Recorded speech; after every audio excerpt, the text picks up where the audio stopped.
You open your eyes for the very first time in the year 1165. And congratulations, you're a human boy. But here's the thing, your fate was already sealed before you were even born, and you have no idea.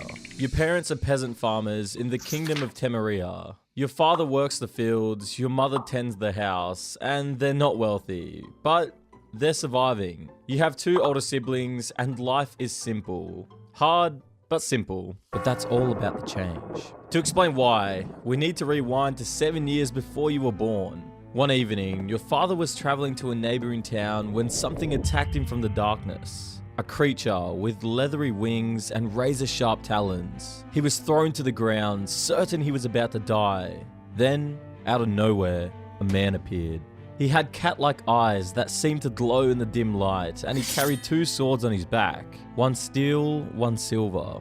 The stranger fought the creature with inhuman speed and precision, killing it in minutes. When it was over, the man revealed himself as a witcher, a professional monster hunter. And for saving your father's life, he was now owed a great debt of gratitude. So the Witcher invoked the Law of Surprise. You see, the Law of Surprise is an ancient custom as old as humanity itself. It's a way of claiming payment through destiny. The law dictates that a man saved by another is expected to offer to his savior a reward that is unknown to one or both parties. The words are simple. Give me that which you already have, but do not yet know about. It sounds harmless. Strange even. Why not just ask for money?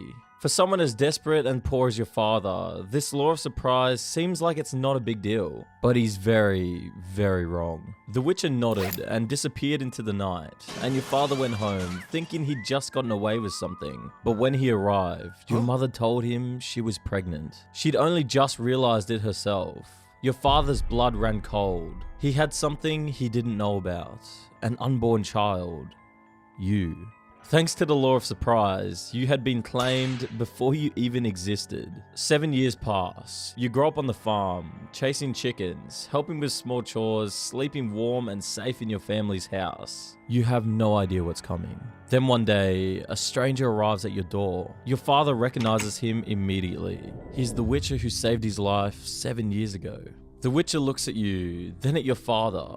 I've come to claim what's mine, he says. Your father's face goes pale. Your mother starts crying. You don't understand what's happening, but you can feel the tension in the room, the weight of something terrible and unchangeable. The Witcher explains that you were promised to him through the law of surprise. You belong to him now. The law isn't enforced by soldiers or courts. It's enforced by destiny, by tradition, and by the fear of what happens when you break it. They say that refusing the law brings great misfortune, and that one way or another, fate will kill you if you refuse. Your mother considers refusing, but witches have a reputation, and your father owes this man his life. Besides, feeding 3 children is hard enough. The Witcher offers them a small amount of coin. Not much, but enough to make the winter a little easier. You watch your mother cry as the Witcher takes your hand. You don't want to go. You're 7 years old and your comfortable life on the farm is over. He takes you north towards the Blue Mountains, leaving behind everything you've ever known. You travel together for weeks, and during the long journey, he explains what you're going to become. And the news doesn't sound good. He tells you the world is crawling with creatures from other dimensions, and your job will be to hunt them down and kill them, one by one, for the rest of your very long life. But only if you survive. He teaches you how to identify tracks, how to move silently in forests, and most importantly, how to survive when everything wants you dead. And while your life is about to get drastically more complicated, building a real-life business doesn't have to be, thanks to today's sponsor, Odoo. Odoo is an all-in-one business management software which includes a range of apps to help you manage your business easier. Odoo handles everything from accounting to project management and all in one place. As a soon-to-be Witcher, you're going to need to get clients who will pay you to slay monsters for them. And what's the best way to draw in new customers in the 1100s? That's right. An awesome website. With Odoo's website app, you can create your own site for free thanks to their one app free for life offer. Getting started is easy. Just sign up, hit website, and type the name in. Mine is pleasepaymetokillsomething.odoo.com. The website builder is ridiculously easy. It's all drag and drop, no coding or spellcasting needed. Choose your theme and color palette, then start customizing your site with your own text, images, and videos. You can even grab free visuals straight from the Upsplash library right inside of Odoo. And boom, we're done. This is an actual real-life website you can go to right now, so if you're having any vampire issues, you know where to go. Pleasepaymetokillsomething.odoo.com. So click the link in the description to start creating your own website for free with unlimited hosting, unlimited support, and a 1-year free domain name. Thanks again to Odoo for sponsoring this video. He's taking you to Kaer, an ancient fortress in the Blue Mountains of Kaer that is only accessible by a treacherous mountain path. The climb is cold and dangerous, and you're terrified the entire way. You finally arrive at Kaer.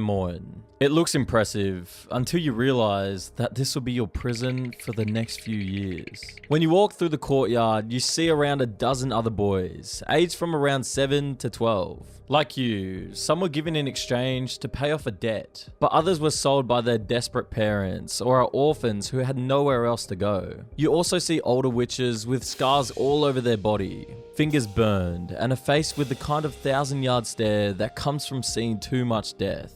These men will be your mentors. This massive stone fortress you're in is partially ruined and never fully rebuilt. That's because centuries ago, Kaer was attacked by a mob led by mages who feared and despised witches. The fortress was sacked, and most of the witches and apprentices were slaughtered. The School of Wolf, which trains witches here, never fully recovered. Where there used to be hundreds of witches, now there are maybe a dozen old ones left, and they only take in a handful of boys every few years. The training begins immediately, and it's beyond anything a child could ever handle. You wake up before dawn every day for physical conditioning, running up and down mountain paths with weighted packs, combat drills with wooden swords, learning to move silently, and building endurance. The witches who train you are cold and distant. If you can't keep up with combat drills, you get hit hard. You're also taught to read and write, which is actually unusual because most peasants are illiterate. Witches need to read bestiaries and contracts, recognize magical symbols, and understand alchemical formulas. You study monster biology, learning the differences between neckers and drowners, how to identify a bruxar versus a higher vampire, what oils and potions work on what creatures. As a witcher, you have to memorize hundreds of books to know how to hunt and kill every type of monster out there. The training is brutal, and the other boys become your brothers in suffering. You share the same dormitory, eat the same terrible food, and get the same brutal punishments when you fail.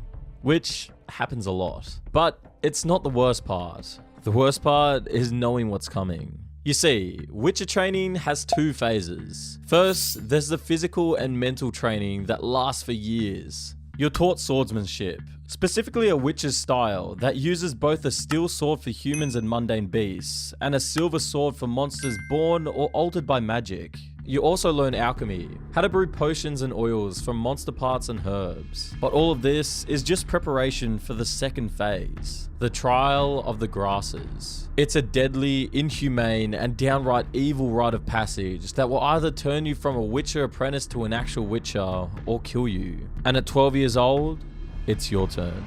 The Trial of the Grasses is a series of alchemical mutations that transform a normal human into a Witcher. It involves ingesting a combination of mutagenic compounds, extracts from rare herbs and monster essence, that fundamentally alter your biology. The process is excruciatingly painful and has a mortality rate of around 7 in 10. That means most boys who undergo the trial die screaming.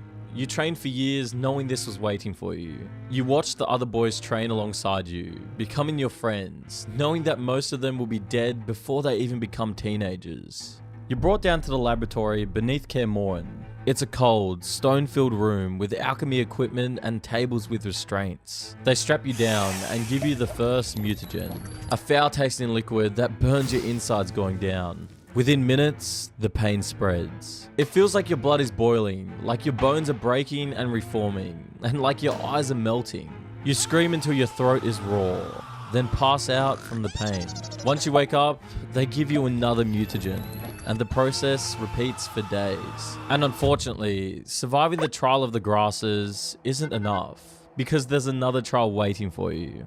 The trial of dreams. They give you special mutagens that awaken and expand your senses beyond human limits. These mutations change you fundamentally. You begin to see in darkness, hear heartbeats from across the room, and smell things you never could before. But the process is so intense that most will lose their sanity or die before it's complete. When you finally wake up from this nightmare, everything has changed. Your eyes develop cat-like pupils that can see in near total darkness. Your reflexes become superhuman. You can react faster than any normal human. Your strength increases, your bones become denser, your metabolism changes so you can survive on less food and water and can tolerate poisons that would kill any normal person.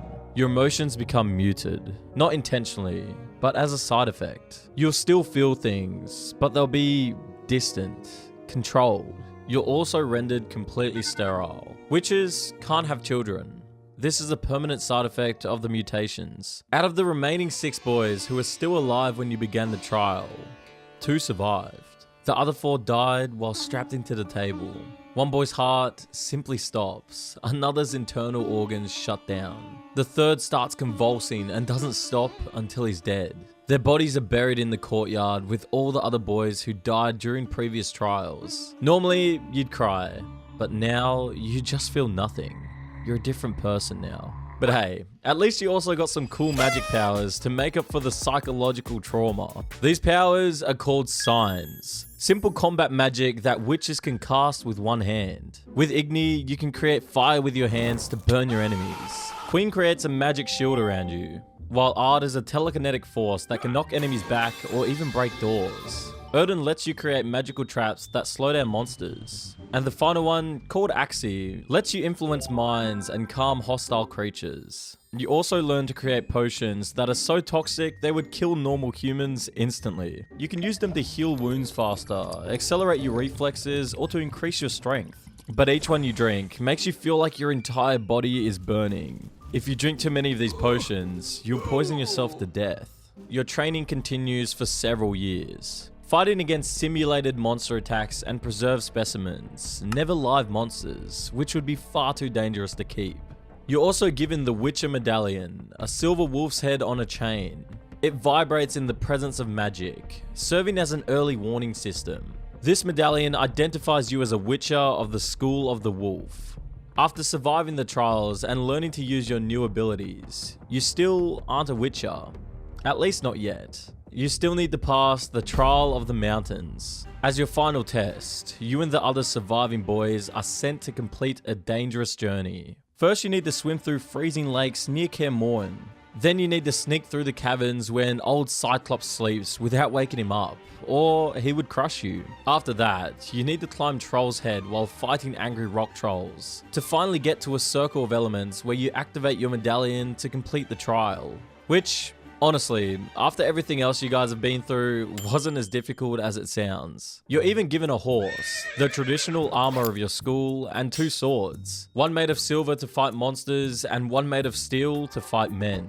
You can finally start your own journey and travel wherever you want. You're expected to make your own way in the world now, taking contracts to kill monsters and getting paid for it.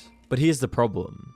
People hate witches. You see, witches are mutants. You look human, mostly, but things like your cat eyes give you away immediately. People are deeply uncomfortable around you. They think you're unnatural, that you're barely a human anymore. Parents tell their children stories about witches to scare them into behaving. The priests of the Church of the Eternal Fire calls you an abomination. Your first stop is in a nearby village, and you immediately feel the weight of every person's stare. People see you as a soulless murderer that's closer to a monster than a human. They'll only deal with you when they absolutely need something killed. And even then, they'll treat you like a necessary evil. You continue and eventually find the village notice board, where you see that a local farmer wants you to investigate some monsters who had been stealing their grain and attacking travelers on the road. That sounds easy, so you take your contract and approach the farmer, telling him your standard fee. But here's your second lesson about being a witcher. People are incredibly cheap. even though you're literally one of the few on the continent that could kill these monsters. People will try to negotiate your fees down to almost nothing. Most of them would rather risk their families being eaten by monsters than pay a fair price for professional monster hunting services. You end up accepting the contract for half of what you originally asked, because being picky means starving, and starving means being too weak for the next contract that might actually kill you. But hey, you got your first mission as a Witcher. That's a start. You start looking for clues of the monsters with your enhanced senses, and find some tracks of what appears to be neckers. You track them down to their burrow and prepare for your first real fight as a professional Witcher. Neckers are only about 3 feet tall, but have claws like razors and teeth that look like needles that could easily rip you apart. They're individually weaker than most monsters, but they are pack hunters that use underground tunnels to surround their prey. The fight begins, and the monsters are way faster than you thought. Their claws tear your leather armor like paper, while they appear and disappear from hidden tunnels, surrounding you in seconds. You have to use everything that you learnt to fight. You use poisons, signs, and every sword move you know. When you finally kill the last Necker, you're covered in blood. It's mostly from them, but a lot of it is also yours. Congratulations, you survived your first mission as a Witcher, and you only nearly died in the process. But this is just the beginning of your long and painful career. Over the next few years, you take contract after contract, learning that life as a Witcher is basically just travel, isolation, and trying to remember which book contains the information you need to kill whatever is trying to eat you this week. You fight drowners, which are fish corpses that hide underwater and try to drag you down with their claws so they can eat you. You also save sheep on a farm from a griffin, a 10-foot tall monster that's half eagle, half lion, with talons that can punch through your armor. One contract almost ends your career when you barely survive fighting a Striga, a cursed woman transformed into a 7-foot creature with enough strength to break stone walls and speed that makes her nearly invisible in darkness. You fight with her all night, and you only win because the curse breaks at dawn. You survive all of this, but unfortunately, when you're not actively fighting monsters, life on the road isn't any better. You spend months traveling from village to village, sleeping under the stars or in dirty taverns where people whisper about you behind your back. Most of the time, you're completely alone, with just your horse for company. And even when you do interact with humans, it's purely for business. Finding work becomes harder than you thought. Even though there's a lot of monsters out there, almost no one has the money to pay, or they'd rather just hope that the local guards will deal with them. When you do find real work, clients try to negotiate your fees down, and some villages won't even let you stay overnight, forcing you to camp after you've just risked your life saving them. Your reputation grows fast, but unfortunately, the danger of your contracts does too. And you start facing enemies that could wipe out entire armies. You're hired to eliminate a Leshen that's been corrupting an entire forest. And when you finally find it, you understand why these ancient spirits are considered among the most dangerous monsters a Witcher can face. They're massive, 8 to 10 foot tall beings with a body made of twisted wood and moss, with a giant deer skull as a head. The Leshen doesn't just fight you directly, it also commands the entire forest, turning wolves into its guardians, summoning ravens to see all your movements, and causing roots to come from the ground to capture you. Fighting one of these feels like battling an entire ecosystem that wants you dead, but you really understand your limits when you face down a higher vampire. These creatures look completely human until they turn their hands into massive claws and move so fast it seems like they teleport from one place to another. They can also crush bones like they were nothing, turn invisible when they want, and on top of that, they can almost never be killed. Only another high vampire or an extremely powerful Witcher might truly destroy one. In this fight, your confidence is absolutely rocked when you realize that some monsters are simply beyond the Witcher's ability to handle. Sometimes winning means knowing how to run away and hope the creature doesn't follow you. The biggest problem with being a Witcher is dealing with humans. Not every monster contract is actually a monster. Sometimes you arrive at a village to kill a beast and discover it's actually just a person cursed by magic. Or sometimes there's no monster at all, just superstitious peasants looking for a scapegoat. You try to be neutral. Witches have a code. Take payment, kill the monster, don't get involved in politics. But neutrality is harder than it sounds. When war breaks out between Temeria and Nilfgaard, both sides try to hire witches as assassins. When you refuse, they both see you as an enemy. The years pass. You're 30 now, then 40, then 50. Witches age slowly. The mutations extend your lifespan considerably. You'll probably live for over a century if something doesn't kill you first. But that's really not as great as it sounds, because everyone you might care about ages normally. You can never have real relationships. You're sterile, so that means no family. You're constantly traveling, so you don't have a permanent home. You're feared and hated, so that means no real friends outside of the other witches. You meet people, have brief connections, then move on. You're also dealing with the emotional effects of the mutations. You still feel things, anger, satisfaction, affection, but they're muted. It's like experiencing emotions through a thick pane of glass. Some witches say this is a blessing, that it helps them do their job without hesitation. Others say it makes them feel hollow. By your 60s, you're a veteran. You've killed dozens of monsters, survived dozens of injuries that really should have killed you, and earned a reputation. People know your name, not in a good way, but they know it. But you're also just tired. The constant travel, the injuries, the loneliness, it wears on you. Some witches retire to Kaer, spending their final years training the next generation of boys who'll probably die during the trial of the grasses. Others keep working until something finally kills them. You choose to keep working. You're 73 now, which is old for a human, but middle-aged for a witcher. You take a contract for a fiend, a massive, antlered monster with hypnotic powers that's been killing travelers on a forest road. You track it for 2 days and finally corner it into a clearing. The fight is brutal. The fiend is strong, fast, and its hypnosis almost gets you twice. But you're experienced and you know what you're doing. You dodge its charge, roll under its legs, and drive your silver sword up through its chest. The fiend collapses. You're about to finish it off when you hear a noise behind you. It charges before you can react. Its antlers catch you in the chest and you feel your ribs crack. You've survived 73 years, dozens of monsters, and this is how it ends. Killed in a forgotten forest because the village who hired you didn't mention there might be more than one. The fiend's antlers come down. You manage to cast Queen at the last second, but the shield breaks and the next strike catches you in the throat. You die there in the forest, alone. Just another witcher who didn't make it home. The villagers eventually send someone to check on you. They find your body and they take your swords and medallions to sell, even though the medallion won't work for them. And they bury you in an unmarked grave. They're just relieved that the monster problem is solved. But that's what it means to be a witcher. You're taken as a child, put through training that's basically designed to kill you. You can't have a family, you can't settle down, and can't escape what you've become. You lived a long time, but you spent most of it lonely, injured, and knowing that eventually some monster will be faster or stronger or luckier than you. And now that you're dead, no one will remember your name. You'll just be that witcher who died near the village. And people will just be glad that you killed the monster and died before they had to pay you.